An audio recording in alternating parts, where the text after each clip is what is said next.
अवध पंचमा मधुकर उपाध्याय के राम राम भैया।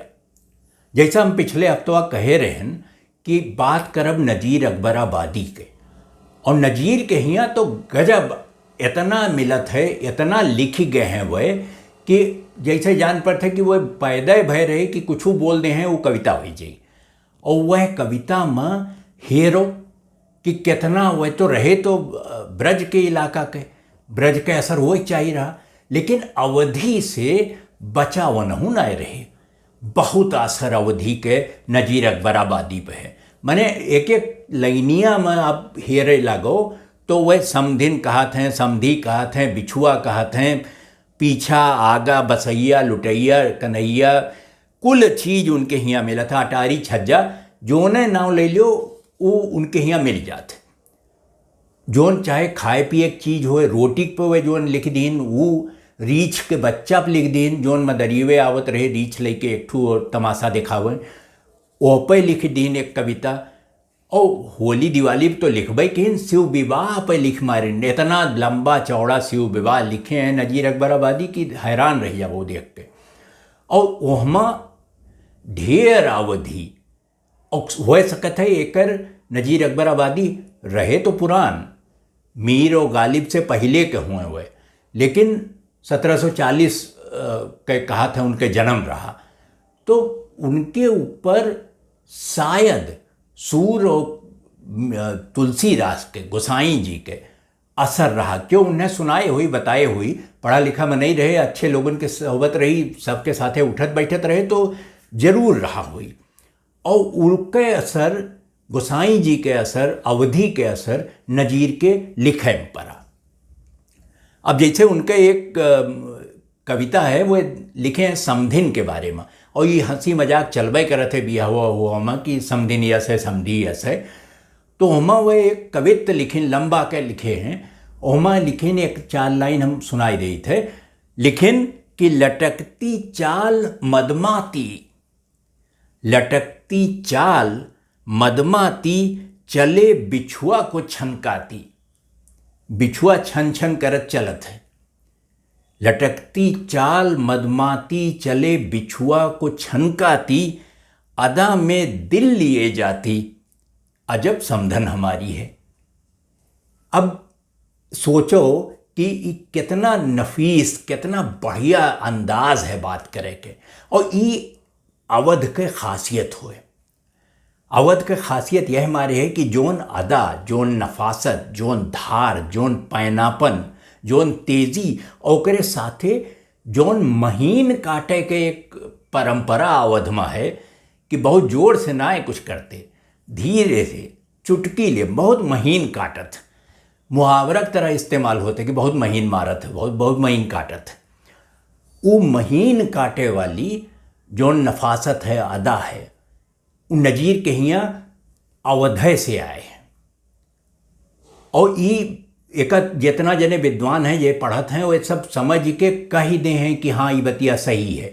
कुछ जने लिखबो किए हैं लेकिन तनी ढाक तोप के कहे कि ब्रज भाषा के कोनो वो का हेठ करब वो का नीचा दिखाई, ये मकसद ना है केहू के। मकसद ये है कि अवधि के असर नजीर पर कितना रहा। अब जैसे बचपन के बारे में एक उनके कविता है, वो तो गज़ल समझ लो, नजम समझ लो, जोने समझ लो, वही फार्म में वह लिखत रहे, वैसे लिखा की हैं सारी जिंदगी। और गाय सकत है नहीं, ये हमारे गेय तो हइये हैं नजीर।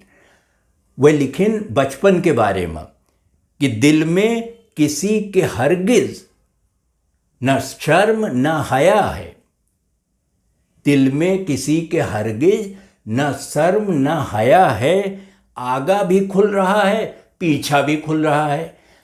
ऐसा बचपन के बाद चित्र खींचिन हुए कि पैंट जोन पहने हैं, पैंट का वो है निक्कर समझो, एकदम कच्छा यस, वो 2 जगह से फाट, एक तो आगे से फाट है, एक पीछे से फाट है। वो खुला दिखाते है, ये पीछों वाला खुला दिखाते, कुल खुले दिखाते। तो उनके न शर्म है न हया है, आगा भी खुल रहा है पीछा भी खुल रहा है। और पहने फिरे तो क्या है और नंगे फिरे तो क्या है, तो कोनो फर्क ना पड़त कि तू पहने हो कि ना ही पहने हो। नंगे घूमो तो एक के बात है और पहने रहो तो एक के बात है। पहने फिरे तो क्या है, नंगे फिरे तो क्या है, या यूं भी वाह वाह है और वो भी वाह वाह है। सब अच्छा ही अच्छा है, सब ठीक है, कहा करे कि तू चाहे कपड़ा है चाहे नहीं है, आगा खुला है पीछा खुला है। नज़ीर इतना तेजी से पकड़त रहे चीज़ और इतनी छोटी बारीक चीज़ पकड़त रहे कि पूरा तस्वीर एक ठू खींची जात है। ओका उर्दू में मंजर कसी कहत है कि कोनो चीज़ देखो ओके एक तस्वीर दिमाग में छप जाए। नज़ीर के लिखा मंजर कसी के वही परिभाषा में आवत है, एकदम तस्वीर ये चपक जात है नज़ीर। अब जैसे कृष्ण पे जो उनके छंद है जो वे लिखे हैं नजम, उमा लिखे हैं कि यारो सुनो, यारो सुनो ये दधि के लुटैया का बालपन, यारो सुनो ये दधि के लुटैया का बालपन और मधुपुरी नगर के बसैया का बालपन। मोहन मदन गोपाल हरिवंश मनहरन, गिरधारी नंदलाल हरिनाथ गोवर्धन। ऐसा था बांसुरी के बजैया का बालपन, क्या क्या कहूँ मैं किशन कन्हैया का बालपन। हीरो है माँ, बजैया लुटैया कन्हैया बसैया। कहाँ बसैया हो भैया, काहे लुटैया मचाए हो। कुल अवधिया में रहा और कुल एक एक शब्द कोनो नज़ीर यह सुनाए है कि कोनो फैक्ट्री खोले रहे कि ओमा शब्द गढ़त रहे, वनहू कहूँ से उठाए रहे, कहाँ से उठाए रहे ये देखे की जरूरत है।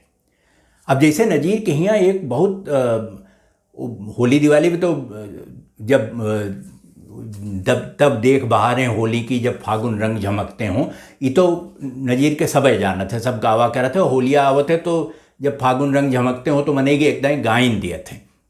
लेकिन दिवाली पे नज़ीर के हियाँ जोन मिलत है वो देखो, 4 लाइन हम सुनाई दी थे, देखो और अंदाज़ा लगाओ कि काव कहत हैं नज़ीर और कितना असर कोने भाषा को उनके ऊपर है। कहत हैं कि अटारी छज्जे दरो बाम पर बहाली है। दरो बाम ले आए फारसी से और अटारी छज्जा उठाए लेन अवधी से। अटारी छज्जा दरो बाम पर बहाली है, दीवार एक नहीं लीपने से खाली है। गोबर लेके दीवार लीपी जात रही दिवाली से पहले। ई परंपरा वह पकड़त लीपब पोतब कहत है मनई अवध में। तो दीवार एक नहीं लीपने से खाली है और जिधर को देखो उधर रोशनी उजाली है। कहूँ मैं क्या कि यहाँ ईंट ईंट पर दिवाली है। मनई तो छोड़ो, पाथर ईंटा तक दिवाली मनावत है, इतना खुशी है। नज़ीर के यहाँ जोन अदा है, जोन नफासत है और जोन महीन बात करे के उनके कोशिश रहत है हमेशा। जान ही परत है कि वो बिना प्रयास के करत हैं, जान परत है कि ऐसे हो ही गए उनसे, ऐसे ना होत। एकरे पीछे बहुत दिन के अभ्यास होत है, बहुत चीज़ के असर होत है और वो नज़ीर के ऊपर रहा। नज़ीर के जोन उस्ताद रहे वनहू बहुत बड़ा शायर रहे और वह उनके शायरी उन्हों जिक्र कर जब कहियो उनके बारे में बताइए तो हैरान रह जा। वो कहे कि वह तो वहू से 60 साल पहले के हुए, 1680-85 के रहे, बहुत बुजुर्ग हो के मरे हुए। उनके यहाँ जोन मिलत है किशन जी पे, और किशन जी पे यह हमारे कि मथुरा वहीं बगलिए हैं आगरा के, तो उनके असर हो ही रहा। और ब्रज के असर तो उनके ऊपर ज़्यादा रहा। अवधि के असर नज़ीर पर आए, उनके जोन चेला रहे, शिष्य रहे, उनके ऊपर आए। उतना अवधि नज़ीर के गुरु जी खियाँ ना रहे। तो वो अवधि कैसे बनी और कहाँ कहाँ से चली के आए कि कैसे कहूँ मैं दधि के लुटैया का बालपन। तो ये जोन बात है ये अवधि के ताकत हुए। और ये घूम फिर के कहूँ से पहुँच जाते। एक मूल अगर देखे चाहबो तो जायसी और गोसाई जी तुलसीदास वो नहीं कि यहाँ जायक परी और कोनो चारा है नहीं, काहे कि उसे पहले के बहुत कुछ मिलबो नहीं करत। उसे पहले मने हेरतो नाय बाय कि का रहा कैसे रहा, जोन मिलत है वह पत्थरे पे जे खुदवाई के कहूँ कहूँ लगवाई दिए हैं वह 2 लाइन कहूँ 4 लाइन मिल जाते, ओकरे अलावा कुछ मिलत नहीं। कागज पत्तर होते नहीं रहा, छापा खाना रहबे नहीं कि कुछ न छपत रहा न केहू लगे तक पहुँचत रहा। जोन सुनी सुनाई केहू सामने बैठ के मने बोल दिएस और सुन लेस और ओका वो अगली पीढ़ी तक पहुँचाए दिएस। सैकड़न साल कोनो बात, कोनो छंद, कोनो दोहा सोरठा ऐसे चला हुआ बिना लिखे। तो जे कहा था कि अवधि के लिपि कहाँ है, वो अवधि कैसे लिखी जाते है, उनने बताओ कि कैसे भसवा जियत है, कैसे चलत है। ये छोड़ो कि वो कहाँ लिखा है कहाँ नहीं लिखा, लिखबो मिली जाई हेर एक परी मने मिली तो है ही, काहे कि इतना पुरान इतिहास है। तो जब इतिहास होत है तो कब खंगारे परत है, उस अपने आप ना आई तस्तरी में धई कि हम वो इतिहास अवधि के हल्यो ओका हेर एक परी और सब मिल के करी तो एक न एक दिन वो मिलिन जाए। तो भैया अवध पंचमा आज यतन है, अगले अंक में भेंट हुई तब कोनो और विषय पर चर्चा की जाए। और विषय माने यह अवधि के कविता के बारे में बात करब, लेकिन कोनो और संदर्भ में। तो तब तक आप अवध पंच देखो और हमें लिखबो करो awadhpanch@gmail.com पे। आपके प्रतिक्रिया हमें बहुत नीक लागत है और ओकरे हिसाब से हम बदलाव कीन करी थे, आप खुद ही देखे हो वो। तो अगले अंक में आपसे भेंट हुए, तब तक खातिर राम राम भैया।